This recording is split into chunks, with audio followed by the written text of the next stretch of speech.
মূর্তিমান হয়ে মা গঙ্গার কাছে বলছে, মাদার গঙ্গা, মা গঙ্গা তুমি খুব ভাগ্যবতী গো। বলছে কেন? না, ব্রজেন্দ্র নন্দন কৃষ্ণ বলরাম এই নবদ্বীপে জন্মগ্রহণ করে তোমার তীরে খেলাধুলা করছে, তুমি প্রতিদিন দর্শন করছো। আর গঙ্গাকে দর্শন দেওয়ার জন্য মহাপ্রভু গঙ্গার ঘাটে আসতেন। গঙ্গার ঘাটে আসতেন, এই নবদ্বীপের মেয়েরা গঙ্গা পূজা করতে আসতেন, আর মহাপ্রভু তাদের সঙ্গে দুষ্টুমি করতেন না। কার পূজা করছিস? বলছে গঙ্গার পূজা করছি। আরে গঙ্গার বাপ আমি, আমার পূজা কর। বলছে নিমাই তুই কি বলছিস? মুখ সামলে কথা বলবো। মুখ সামলানো কি আছে? যা বলছি তো সত্যি বলছি। আমার পূজা কর, আমার যদি পূজা করি তোকে আশীর্বাদ দেব, তুই ভালো পতি এবং ধনী ধনধান্যে সুখে থাকবে। আর যদি আমাকে অবহেলা করো, আমাকে পূজা না করো, তাহলে কি পাবে? বুড়ো পতি পাবে, 10টা সতীন থাকবে। তা মহাপ্রভু গঙ্গাকে দর্শন দানের ছলে আসতেন এখানে গঙ্গার তীরে, আর সেই সমুদ্রে এসে মা গঙ্গার প্রশংসা করছেন, তোমার তো ভাগ্যের সীমা নেই, ব্রজেন্দ্র নন্দন কৃষ্ণ তোমার তীরেই খেলাধুলা করছেন। তখন মা গঙ্গা কি বললেন শুনুন। মা গঙ্গা বললেন, আপনার কথা সত্য, আমি খুব আনন্দিত, কিন্তু ভবিষ্যতে প্রভু আপনাকে আনন্দ দেবেন আমাকে দুঃখ দিয়ে। বলে মানে? না, প্রভু 24 বছর পর সন্ন্যাস গ্রহণ করে তোমার তীরে গিয়ে বাস করবে। কোথায়? সমুদ্রের তীরে, পুরীতে। দেখেন সবার প্রি প্ল্যান না, আগে থেকে সব প্ল্যান জানা আছে, কিন্তু তো গঙ্গা জানতেন, তাই আমার দুঃখ হবে। তখন সমুদ্র বললেন, এ কথাও সত্যি, এটাও সত্যি, কিন্তু প্রভু যখন সন্ন্যাস গ্রহণ করে আমার কাছে যাবেন, তখন তিনি সন্ন্যাস বেশ, মণ্ডিত মস্তক, বৈরাগী বেশ, যেটা দেখে সহ্য করতে পারবো না। মহাপুর চাচর বদন, এত সুন্দর চুল ছিল মহাপুর মাথায়। আপনারা জানেন সন্ন্যাস গ্রহণ করার আগে যখন কেশ মুন্ডন করেছিলেন, কে যেন না, আমি জানেন না, জানবেন কি করে? চৈতন্য চৈতন্য পড়েন না তো, সেই জন্য চৈতন্য চৈতন্য নিয়ে এসছি।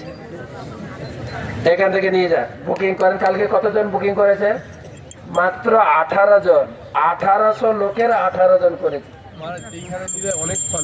বলে দেন আমাদের কমলাপতি বাবু কি বলছেন দেখি। মাথার দিকে তাকিয়ে চুল দেখে আর খুর বসাতে পারছে না। এই চুল আমাকে মুন্ডন করতে হবে কেন? আমার নাপিত ঘরে জন্ম হলো, আমাকে ধিক। আমি এই মাথা যদি আমি মুন্ডন করি, জীবনে আর নাপিতের কাজ করব না। মহাপ্রভু বারে বারে বলছেন মাথাটা নেড়া করে দাও, মধু নাপিতের হাত কাঁপছে, চলছে না। তো সেই মহাপ্রভুর সুন্দর বদন এখানে যেভাবে দেখছি বাল্য রূপে, সেই রূপ তো আমি নীলাচলে দেখতে পাবো না। তখন তো মহাপ্রভু সন্ন্যাস গ্রহণ করে যাবে। তাই তুমি অনুমতি দাও, আমি প্রভুর একটু বাল্যলীলা দর্শন করতে চাই। মা গঙ্গা অনুমতি দিয়েছিলেন। সমুদ্র গঙ্গার ভিতরে ঢুকে ঢুকে এই পর্যন্ত এসেছিল, আর এগোননি। তো মহাপ্রভু নিমায় এসে এখানে সমুদ্রকে দর্শন দিয়েছিলেন। তাই আচার্যগণ বা শাস্ত্রে বলা হয়েছে, এই জায়গাটা যেখানে গঙ্গা সমুদ্রের মিলন, সেই জায়গাকে বলে গঙ্গা সাগর। দক্ষিণ 24 পরগনা বা বাংলাদেশের সুন্দরবন আছে, যেটা বলে গঙ্গা সাগর। সেই গঙ্গা সাগর হচ্ছে এখানে। তো এখানে যদি কেউ স্নান করে, গঙ্গা সাগর স্নানে, তাই আমাদের গঙ্গা সাগর হয় না 14 জানুয়ারি প্রতি বছর, 14-15 জানুয়ারি আমাদের অনেক ভক্ত আছেন এখানে স্নান করতে। গঙ্গা সাগর যে সমুদ্র গঙ্গার ভেতরে এত দূর এসেছিলেন, সেই জন্য এই জায়গার নাম সমুদ্র গড়। আমরা কালকে যাব ওই শহরে, কালকে যাব সমুদ্র গড়ি বা সমুদ্র গড়। সমুদ্র গড়ের আরেকটা নাম আছে, কালকে আপনারা শুনবেন মহারাজের মুখ থেকে। কালকে সমুদ্রগড়ে দেখা হবে আমাদের পরম পূজা শ্রীশ্রীমৎ ভক্তি পুরুষোত্তম স্বামী মহারাজ। এই গঙ্গা খুব জাগ্রত। গঙ্গা এনেছিলেন কে? ভগীরথ। ভগীরথের 5 পিঁড়ি উপরে। ও হাত তুলবেন কেউ আর যদি চৈতন্য চৈতন্যতে নিতে চান। আমাদের প্রভু এজের মহারাজ অত্যন্ত মহান পুণ্যবান রাজা ছিলেন, যিনি ব্রত করেছিলেন 100 অশ্বমেধ যজ্ঞ করব। ভাগবতের 5ম স্কন্ধের কথা, 100 অশ্বমেধ যজ্ঞ করব। এবারে যজ্ঞ করলে 99টা হয়ে গেছে, 100টা পূর্ণ হয়ে গেলে কি হবে বলেন তো? যেরকম ভোটে জিতলে আপনি মন্ত্রী হয়ে যাবেন, 100টা যজ্ঞ কমপ্লিট হলে ইন্দ্র হয়ে যাবে। ইন্দ্র কি ছেড়ে দেবে নাকি? ওর পিছনে লাগবে না? ইন্দ্র 100টা যজ্ঞ করতে দিলেন না, বারে বারে যজ্ঞ অশ্ব চুরি করে পালিয়ে যায়। 100 নম্বরটা করতে পারলেন না, কয়েকবার চুরি করেছেন। আর সগর মহারাজের 2 স্ত্রী ছিল, কেশিনী, সুমতি। একজনের একটা ছেলে, দ্বিতীয় জনের 60,000 ছেলে, বেশি না। কত? 60,000 ছেলে। ওই 60,000 ছেলে হলে আমাদের পরিক্রমা আরো বাড়ত গো। আর আপনাদের তো একটা করে, আমাদের পরিক্রমা বাড়ছেই না, কয়েক বছরেই 1500 থেকে যায়। তো 60,000 ছেলে। একটা ছেলের নাম আছে, নাম হচ্ছে অসামঞ্জস্য। সামঞ্জস্য নয়, কি না? অসামঞ্জস্য। সে সামঞ্জস্য করতো না, খেলা করতে করতে বন্ধুদের সঙ্গে গলা টিপে মেরে দিত বন্ধুকে, কখনো বন্ধুটাকে জলে ছুঁড়ে মেরে দিত। অসামঞ্জস্য। অনেক অভিযোগ তার নামে। রাজা তখন তাকে বুঝিয়ে সামলাতে পারেনি, রাজ্য থেকে বিতাড়িত করেছে। যখন চলে গেল রাজ্য ছেড়ে, যতগুলোকে মেরে দিয়েছিল সব বাঁচিয়ে দিয়েছে। এরকম ক্ষমতা ছিল, মানে সে ছিল ঋষি, অপভ্রংশ হয়ে রাজার ছেলে হয়ে এসেছিল। ও গেল রাজ্য থেকে নির্বাসন। বাকি কয়জন ছেলে আছে? কত? 60,000। যখন ইন্দ্র ঘোড়া চুরি করে নিয়ে গেল, তখন 60,000 ছেলেকে পাঠিয়েছে, খুঁজো।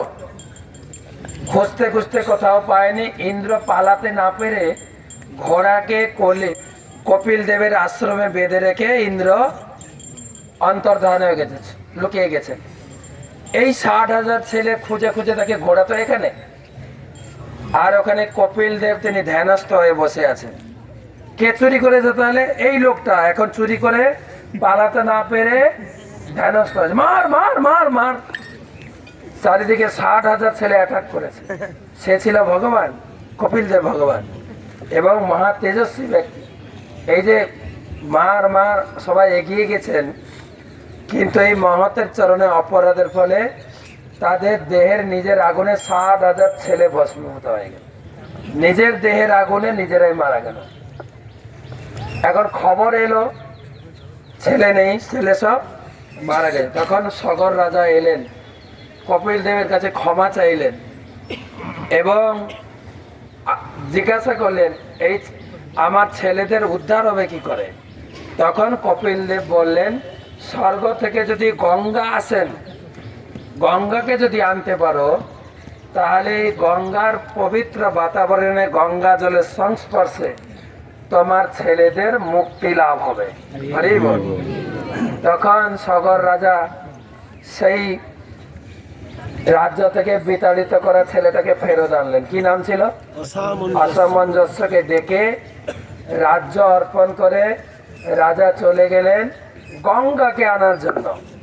সারা জীবন, যে কদিন লাস্ট জীবন, তিনি গঙ্গার তপস্যা করে গঙ্গাকে আনতে পারেননি।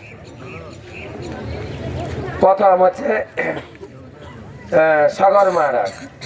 সগর মহারাজ তার পুত্রকে আশীর্বাদ করে গেলেন, তুমিও তোমার পুত্রকে রাজ্য দিয়ে তুমিও চেষ্টা করবে। তার পুত্র, সগরের পুত্র অসামঞ্জস্য, সেও তার জীবনে গঙ্গাকে সন্তুষ্ট করতে পারলেন না। তার পুত্র দিলীপ, দিলীপও কয় পিঁড়ি হলো? 3। সেও গঙ্গাকে আনতে পারলেন না। তার পুত্র অংশুমান, সেও পারেনি। কত পিঁড়ি? 4। পঞ্চম পিঁড়ি ভগীরথ।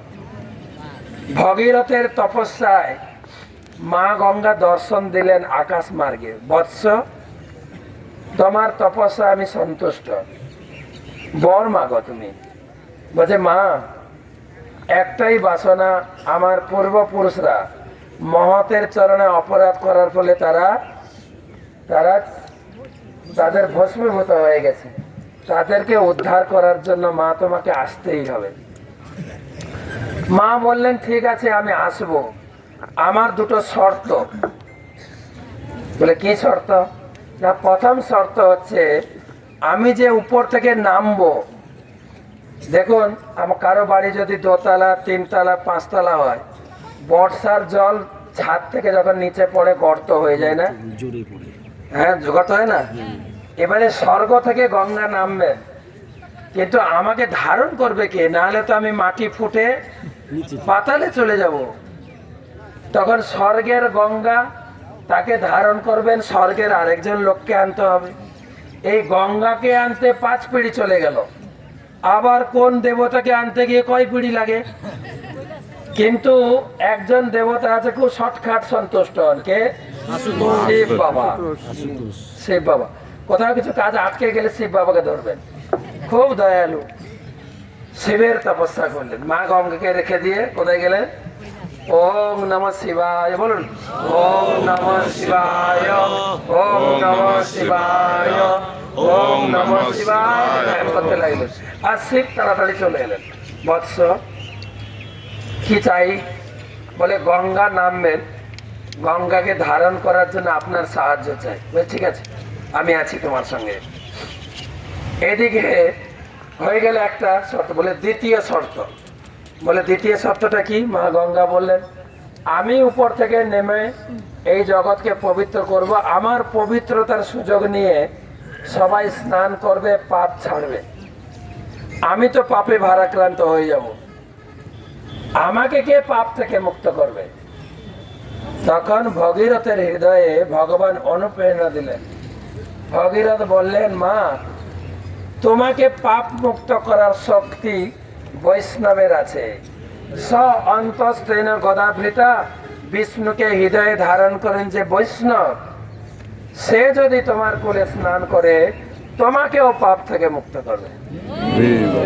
হরিবল মানে আপনি মনে করেন না যে আমি বৈষ্ণব, আমি স্নান করলে গঙ্গাকে পাপ থেকে মুক্ত করবো না, কিন্তু সেরকম কেউ বৈষ্ণব আছেন।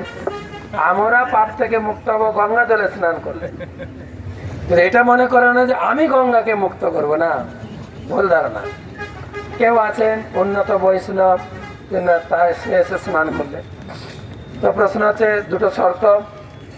এবারে প্রথম শর্ত কে দায়িত্ব নিয়েছেন? আরে জোরে বলুন। আরে প্রসাদ এসে গেছে, একটু নাকে শুনতেও পারেন, ঘ্রাণে না অর্থ বোঝেন করেন একটু। হ্যাঁ খাওয়া হয়ে গেছে। কে দায়িত্ব নিয়েছেন? মহাদেব। মহাদেব।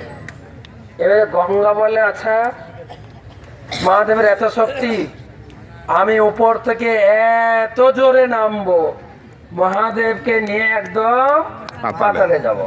মহাদেব কিন্তু অন্তর্যামী, অনেক উন্নত ব্যক্তি, বুঝতে পেরেছেন আমাকে নিয়ে একটা প্রতিযোগিতায় নেমেছে। কে নেমেছে? গঙ্গা। আচ্ছা দেখা যাবে ফিল্ডে, দেখা যাবে ফিল্ডে। গঙ্গা মাতা উপর থেকে নামবেন, ঘোষণা হয়ে গেছে। শিব ঠাকুর পদ্মাসনে বসে ধ্যানস্থ হয়ে জটা বিস্তার করেছেন। উপর থেকে আসছেন মা গঙ্গা, কলক কল ধ্বনিতে দেবী বইতে আছে, সুরেশ্বরী ভগবতী গঙ্গে ত্রিভুবন তারিণী তরল তরঙ্গে শঙ্কর মৌলি নিবাসিত বিমলে মম মতি রাস্তাম তব পদ কমলে। উপর থেকে আসছেন মা গঙ্গা, চারিদিকে উলুধ্বনি হরিধ্বনি হয়ে গঙ্গা নামছে।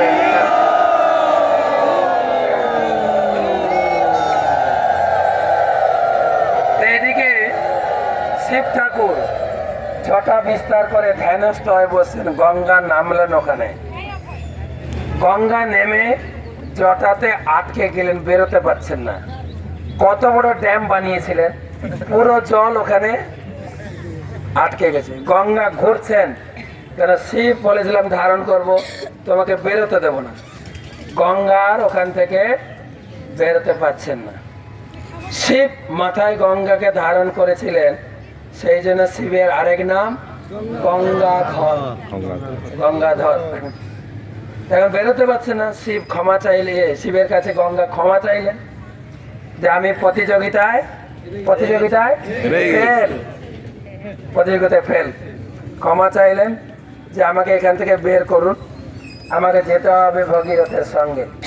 শিব সন্তুষ্ট হয়ে এই জটার একটা চুল ছিঁড়েছেন। কটা চুল? একটা চুলের জল এইটা, একটা চুল থেকে যা জল বেরোচ্ছে এই জল চলছে। তা আবার হাফ জল। হাফ কোথায় গেছে?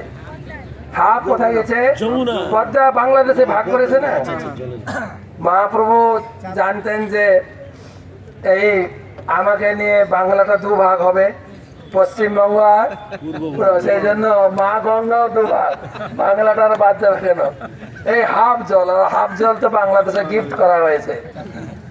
তো পদ্মা হাফ জল।